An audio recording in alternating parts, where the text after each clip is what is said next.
My name's Beth Callahan. I'm the editor of the Warren County Post, and today I have with us Adam Mathew. He is our state rep, and he covers Lebanon and Mason.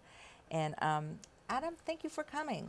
Absolutely. It's so great to be back speaking with you today and being here at the Warren County Career Center. It's a gem of our county. I'm glad to be here. So tell me a little bit about yourself. I think you started off as an engineer. I did. So I interned at Procter & Gamble doing baby care, working on diapers. And Those are important. they are very important. And then after graduation, did a brief stint as a civilian for the Navy Nuclear Propulsion Program. Different type of technology, but they still clean up messes. And after that, I went back to law school, where I wanted to become an intellectual property attorney, doing patent, copyright, and trademark. Taking brand new ideas, being at the cutting edge of technology, and really solving problems and helping people achieve the American dream in a way that promotes progress and technology. And were you living in Lebanon at the time, or did you move from someplace else? Sure. So I grew up in the Mason area, went to St. Susanna for grade school, then went to high school, went out to Indiana for engineering, for undergrad and law school. Came back to Warren County. My first job was split between Dayton and Cincinnati for a large law firm. And I got my head on a swivel, rented at a place in Springboro, fell in love with Lebanon. There's a wonderful church, St. Francis of Sales, that we were going to, and actually got roped into an early morning, late night prayer. They have 24/7 prayer in the church, and I was assigned from 2 to 3 in the morning. So that commute from Springboro to Lebanon got old really quickly, so we've found a place in Lebanon to move, and we've been there ever since, and I think that was 2014 until now. So what made you get involved with politics? Because before you were the state rep, you were a councilman, correct? Yes. So I want Ohio to be a place where my kids can grow up to be virtuous and be successful. And I had planned on just doing that as a good husband, good father, and I saw that how small regulations, even if well-intended, can hamper the American dream, hamper things for our businesses and families. I was representing a few members in Lebanon, some businesses, and they came to me with issues on zoning. There was a small thing where there could be no signage on the back of the buildings, even though it was mandated that you had parking in the rear. I looked at that. That was what the law actually said. And we went to council to say, hey, can you fix this? It didn't move as quickly as we wanted, so I ran for council and won. And then we fixed it. So now there's great, nice signs in the backs behind Village Ice Cream Parlor, Wits, and all of those, so that instead of guessing what door you're going to, you can actually park and walk in and frequent our businesses and support our community.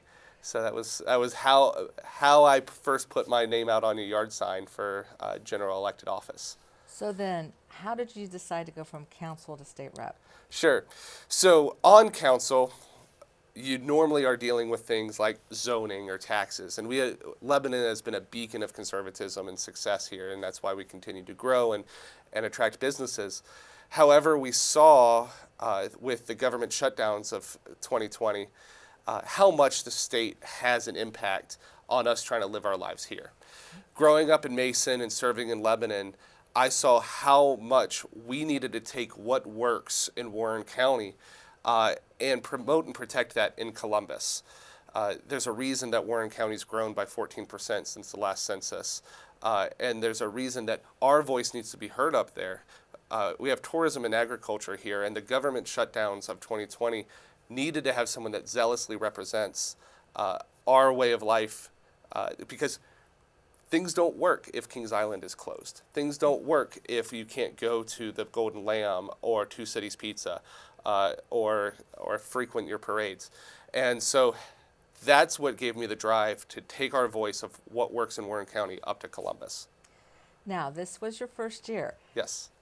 This is pretty impressive to do a House bill, because I was looking at the first House bill that's ever introduced always starts with a 1. Yes. I go to look, House Bill 1. You are the one that proposed it. That's, impressive. How did you decide to do that? Did you even know what you were doing? Sure. Uh, there's been a lot of on-the-job learning, and I'm honored to be running House Bill 1. House Bill 1 is the bill to get Ohio to a flat income tax, to join the dozens of states that are at zero or flat income taxes. What does that actually mean? So that means right now in Ohio, if you make more money, they tax you not just more raw dollars, but increase the amount and percentage of dollars that you get taxed on as you go up the income chain. And it's not just the super rich that are being taxed at this rate. The highest rate in Ohio is at 3.99%. That's above many of our neighbors of Indiana, Kentucky, Pennsylvania. And it starts at $114,000, which if you have dual income, there's many people graduating here from the Warren County Career Center that are going to be making that very quickly, right out the gate. And so we are trying to bump it down to 2.75 flat for everybody. Anyone that's currently paying income taxes above the poverty threshold that we're saying pays 2.75. It doesn't matter if you're making 50,000, 100,000, or whatever. It's 2.75 of your income tax. That makes it costs less to collect that type of money, and every time that we've cut the top rate, we've actually increased revenue because there's more economic activity, people more moving and staying in Ohio. Now that's just for the state income tax, right? It's Yes. not, because we still have city income taxes. We'd still have the city income taxes, and just most of those are flat as well, and then we can't work on the federal either. But hopefully we encourage them to move to a flat tax as well. Yes, I hope Yeah. so too. Then so as a state rep, Yes. you make laws or you propose legislation. Is that basically what your job is? Yes. And- We propose legislation as well as help with constituent services.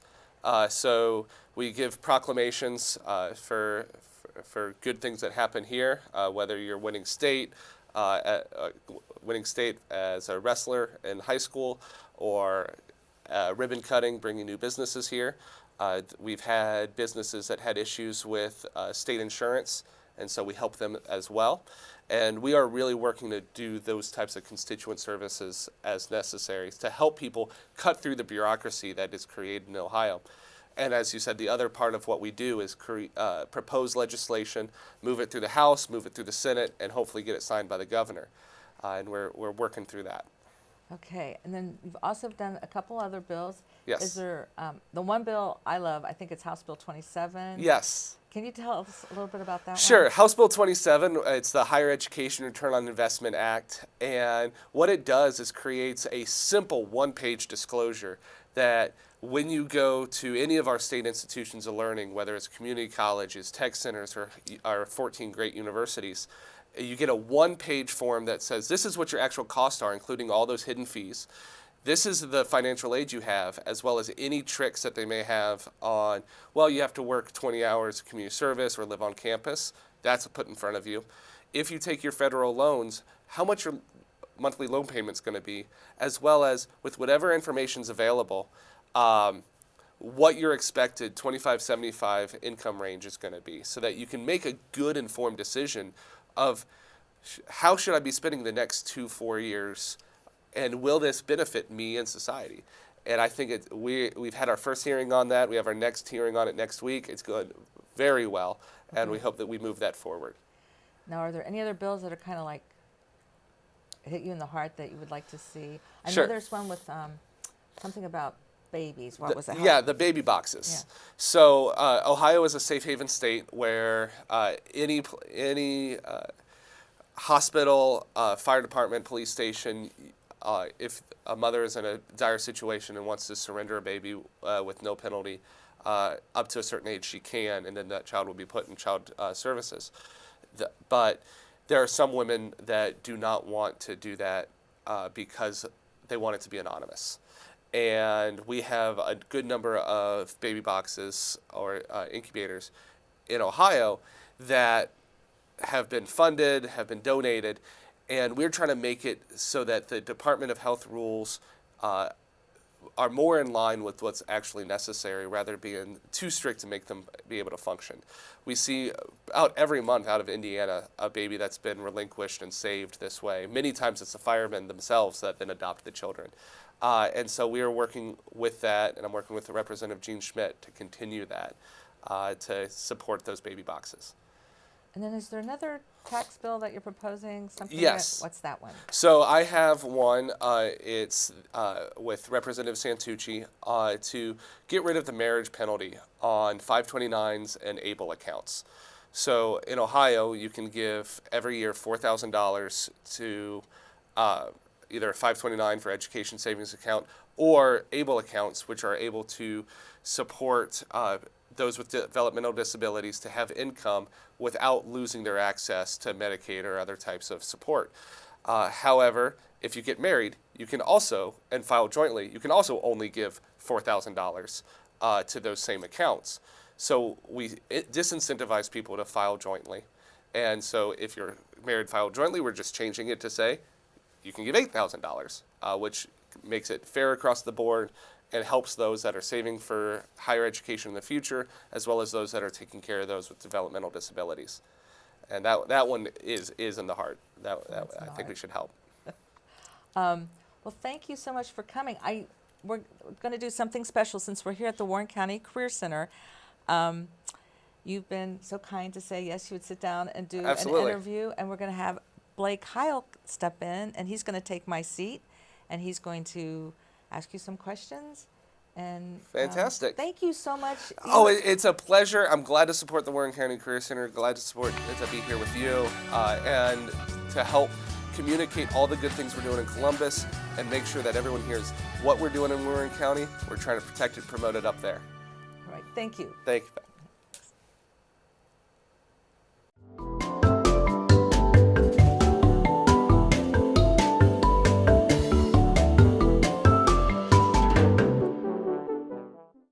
Hello, I'm Blake Heil. I'm a junior at the Warren County Career Center in the Digital Media Arts program, and I'm here joined by State Rep Adam Mathews. Thank you for joining me. Glad to be here. Thank you so much, Blake, and I'm excited to be here at the Warren County Career Center. So my first question for you is, what made you decide to work in politics? Sure. I'd always kind of dabbled in politics in high school and college, but what really got me invigorated and encouraged to run for Lebanon City Council was the small tax and regulation issues that, while potentially good, well-intentioned, get in the way of our communities and families thriving. There was a small regulation in our downtown that banned any types of signs on the back of buildings, even though you have to park in the rear. And working with our local Main Street organizations and getting attention to that, I went to council, tried to fix it, and it didn't get fixed as quickly as I'd liked and as we needed it to for our businesses to survive. So I ran for council and won, and then we fixed it. And it's been great to have those small wins to build on the great successes that we have in Lebanon to be the center of Warren County that continues to grow. Mm-hmm. And so the next thing I'd like to ask you is, what advice would you give to a student who is interested in pursuing politics as a career? Sure. Reading news is important and being very deliberate on what type of news sources that you're receiving. However, getting involved and having firsthand experience in your community not only builds the relationships, but also sees what's currently being done to solve the problems that you find.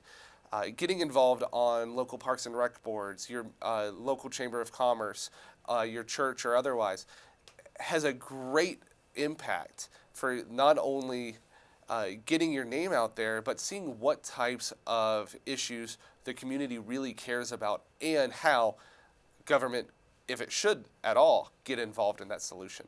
Mm-hmm. So next thing I have is, how would you like politics to progress in the future on a state and local level? Sure. I'd like it to become more congenial, more focused on what we actually want to accomplish. There's a lot of drama. There's a lot of fighting and anger and pettiness that's out there in politics, and that's not necessary. If we have the same type of goals in mind of businesses growing, families thriving, and children able to grow up in a way that they can be virtuous and have a strong future, I think a lot can be done together. to get rid of that acrimony, get rid of that antagonism that is often in politics. However, we also have to be very clear on our principles. There are some things that are non-negotiable, and if we say why we believe these things and do it in a way that articulates why we believe this is good and leads to human flourishing, I think that'd go a long way to get into a politics that's better for everyone. Mm-hmm. And so next, what are your opinion on career tech schools like the Warren County Career Center? I'm so grateful for the Warren County Career Center, other tech schools throughout Ohio, and glad that the state supports them. Having another opportunity for high school students, those after high school and those looking at second careers, to have firsthand experiences, having the experts in their neighborhoods and in their communities to see what other opportunities there are for them to take their talents, improve them, and help society, as well as provide for them and their families, is something that needs to be treasured and supported. Okay. In what ways would you like to drive education towards career readiness in non-career tech schools? Sure. Right now, I'm working on House Bill 27, which increases transparency for all state institutions of higher learning, so from our universities on down. And what it does is shows this is what the actual cost is, the opportunity cost, as well as what type of incomes you'll expect to make depending on what type of majors or school you're going to. And being able to give 16, 17, 18-year-olds and their families that type of information should set them up for success and give them a great view in what their future could look like, whether that's at tech school or otherwise. Is there any other ways you'd like to improve education? Sure. I would love to have more parental involvement to support that inclusiveness. Parents have the first right and responsibility to educate their children, and giving them the ability and support to do that, as well as integrating them in with the schools as the schools supplement that first right and responsibility, would be a great way for